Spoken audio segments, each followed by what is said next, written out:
What if crossing the $2 million mark isn't the finish line you thought it was, but the first real test of your financial life? Most people assume hitting a big number means they can finally exhale. But the truth is, once you have more, your risks quietly multiply. Taxes bite harder, family needs grow bigger, and market swings feel steeper. If you don't adjust, what looks like safe today could end up crumbling faster than you think. In this video, I'll walk you through why $2 million is just the starting gun, not the trophy, and what smart, structured moves you can make now to protect what you've worked so hard for. Stick around because it's not about how much you've saved, it's about how you steer it from here. If you're new to my channel, welcome. I'm Jacqueline Ozdemir, a financial advisor here with the Ferguson Financial Planning team. I work with clients who want to enjoy the wealth they've built without falling into the hidden traps that often show up once their portfolio starts hitting bigger numbers. It's about making your money work smarter, not just harder. And in today's video, I'm going to lay out why reaching $2 million is really just the beginning, and how without the right structure, that hard-earned wealth can slip away faster than you think.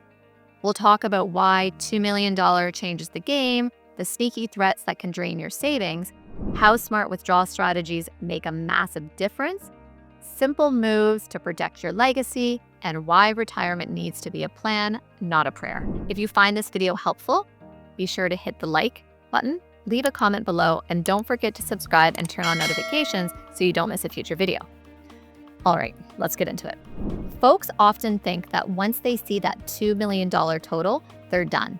But honestly, reaching $2 million is more like starting a new race.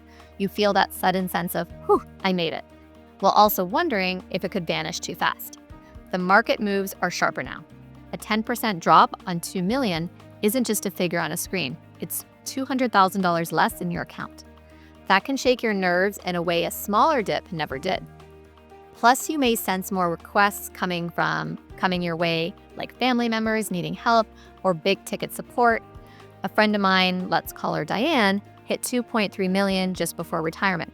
She felt comfortable until she loaned a portion to her son's new business and also helped her mom with medical bills. Not long after, her portfolio slipped under $2 million during a market slide, and the emotional whiplash overwhelmed her.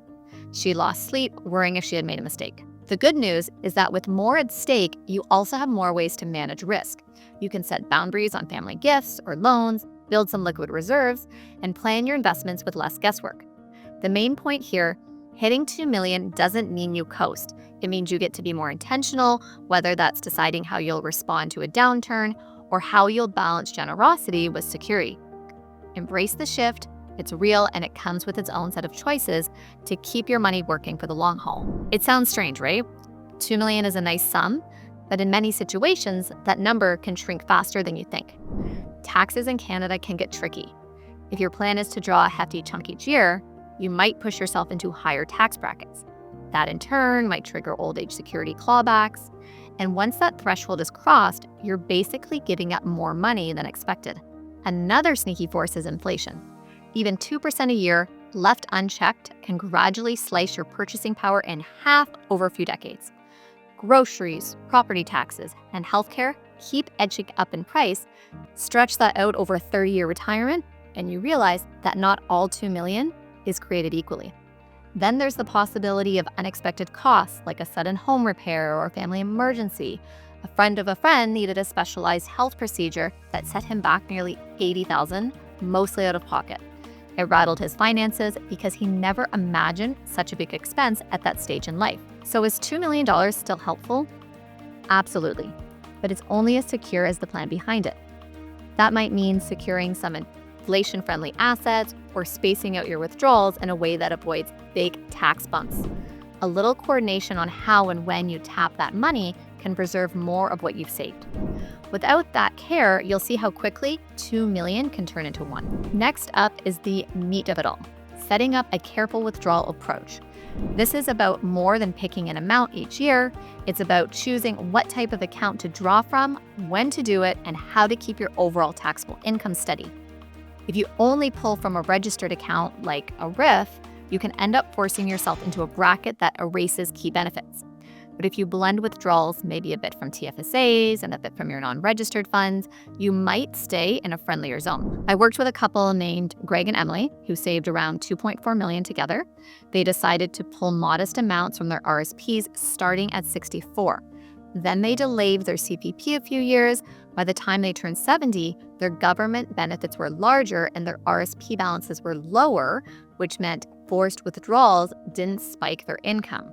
They also dipped into their TFSA for special trips, keeping their reported income low. It was a simple plan, but it saved them thousands in taxes. The big takeaway is that you want to coordinate your totals each year, not pick a random figure. If you want to help a grandchild with tuition or fund a renovation, think about where that money comes from.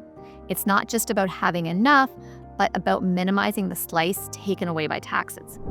This way, more stays in your hands right where it belongs. Now, let's shift from day-to-day retirement life to the longer-term picture, estate details, beneficiary designations, and making sure your loved ones don't get stuck with an awkward tax bill. Many folks don't realize how steep the final tax can be if your RIF balance goes through your estate and you don't have a surviving spouse.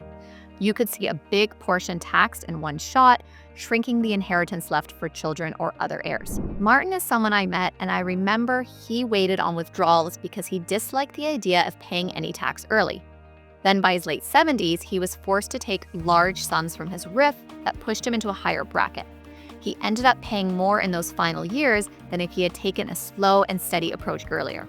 Worse yet, when Martin passed, a big balance went through probate, leading to more administrative costs and taxes all at once.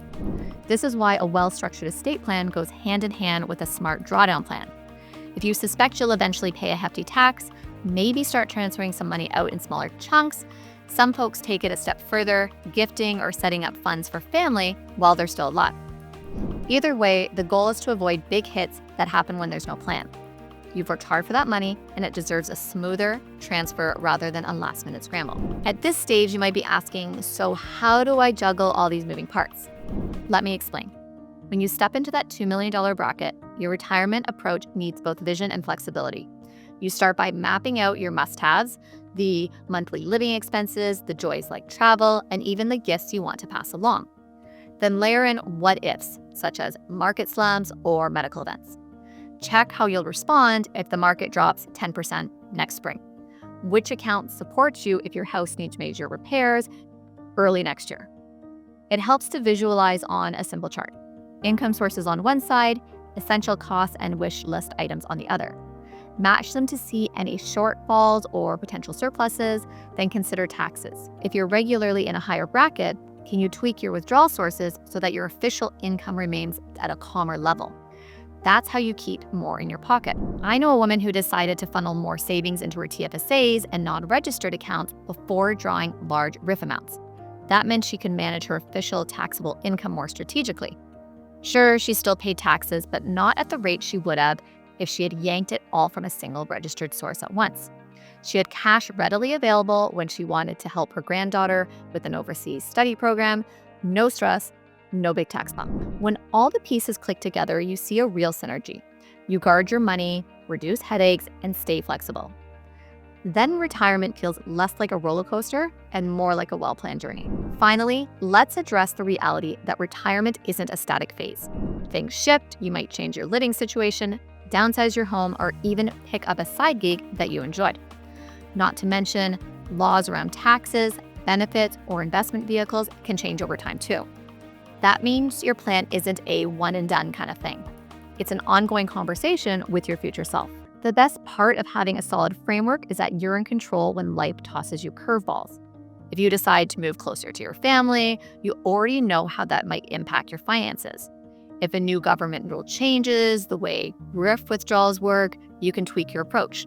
Because you've laid the groundwork, you won't be scrambling every time there's a shift in the news. And one last thing to keep in mind is that retirement planning isn't just about you. Whether you have kids, nieces, nephews, or even charities you care about, your financial structure sets the stage for how your legacy unfolds. The comfort in knowing that you're covering your own needs and still be able to pass along meaningful help. That's a gift that goes beyond numbers. So, as you head along this road, remember, $2 million can be the starting line for a richer, better planned chapter. If you stay mindful of taxes, think carefully about withdrawals, and take estate details seriously, you can preserve more of what you've worked for. This is how you keep your wealth from eroding and turn your retirement vision into something tangible, stable, and yes, even joyful. So here's the big picture. Hitting 2 million.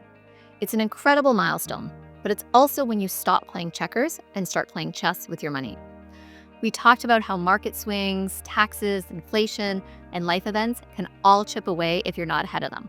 The real win is knowing how to structure your withdrawals tax smart, protect against surprises, and shape your estate to carry your efforts further. If you approach this carefully, you're not just hanging on to your wealth, you're steering it where you want it to go. You're giving yourself, your family, and your future a bigger safety net. Honestly, that's what all the hard work was really for. Keep it intentional, keep it flexible, and you'll set yourself up for a retirement that feels just as good as it looks. So if this video got you thinking, here's my question for you. What's the one thing you feel least certain about when it comes to structuring your wealth for the long haul? Drop it in the comment. I'd love to hear it and maybe even cover it in a future video. And if you're wondering how all this ties back to your own plan, let's chat. There's a link in the description to book a discovery call.